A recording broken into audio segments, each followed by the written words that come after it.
Kembali di Kompas Siang, Saudara. Komisi 3 DPR RI menggelar rapat dengar pendapat umum RDPU terkait kasus videografer Amsal Sitepu di Kompleks Parlemen Senayan, Jakarta.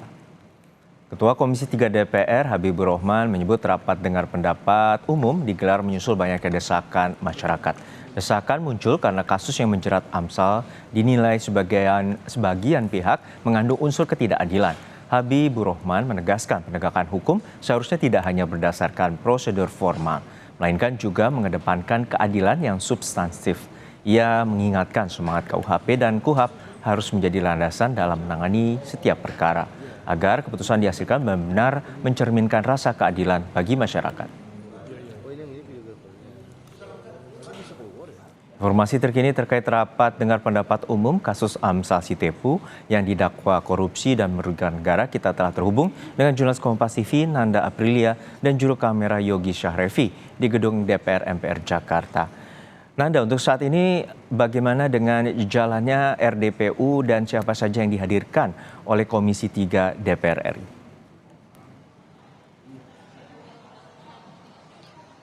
Juno, RDPU Komisi 3 DPR RI selesai tadi di sekitar pukul 10.30 waktu Indonesia Barat, di mana memang RDPU ini dihadiri oleh pihak internal dari Komisi 3 itu sendiri, dipimpin oleh pimpinan atau Ketua Komisi 3 DPR RI Habibur Rahman bersama dengan perwakilan dari seluruh fraksi yang ada di Komisi 3 DPR RI.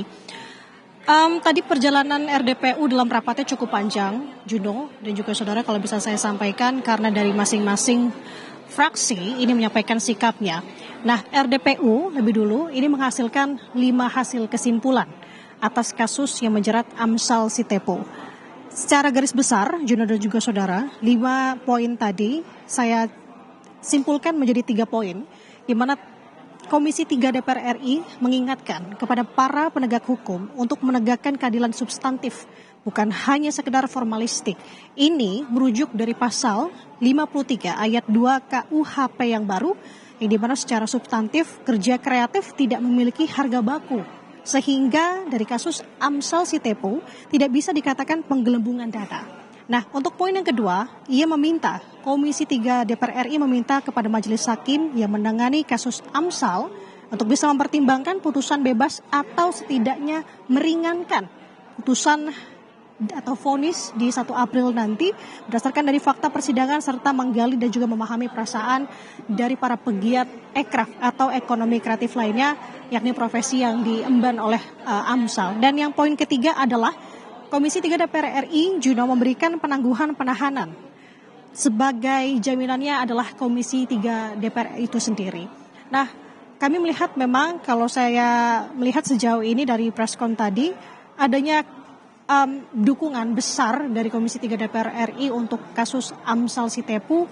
Ditambah melihat lagi tadi ada salah satu anggota Komisi 3, Hinca Panjaitan, yang dikirim ke tempat di mana Amsal ditahan untuk menyambungkan, untuk langsung memberikan informasi kepada awak media melalui sambungan daring tadi, yang menceritakan Amsal sendiri menceritakan bagaimana kronologi, bagaimana sampai ia ditahan, dan juga bentuk intimidasi yang tadi Amsal sampaikan kepada awak media dan juga di hadapan anggota Komisi 3 DPR RI.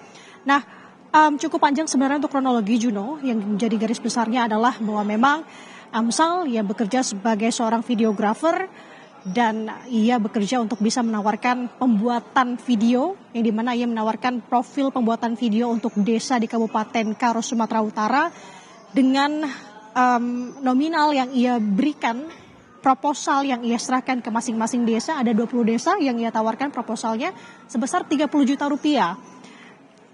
Tapi sepanjang perjalanan memang ada pasang surut, tidak semua menerima, ada yang tertarik, ada juga yang tidak.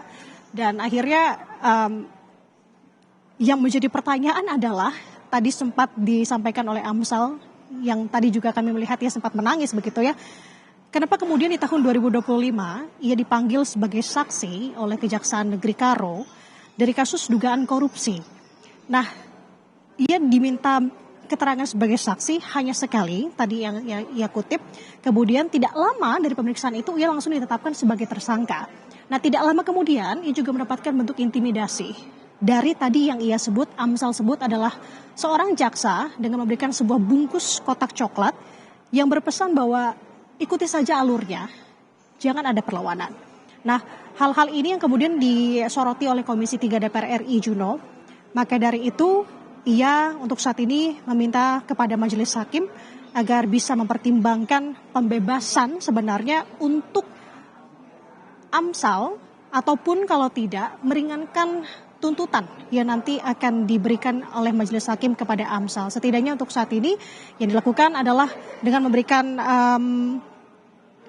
pertimbangan tadi, yakni penangguhan penahanan, karena tadi mengingat juga ada anggota Komisi 3 DPR RI yang sudah berada di Sumatera Utara bersama dengan Amsal. Tampaknya penangguhan penahanan ini sesegera mungkin akan sesegera diproses oleh Komisi 3 DPR RI kepada majelis hakim. Jadi masih panjang, tidak terlalu panjang sebenarnya, Juno, karena kenapa? Di tanggal 1 April nanti vonis untuk Amsal Sitepu ini akan dibacakan oleh majelis hakim. Arahnya akan kemana?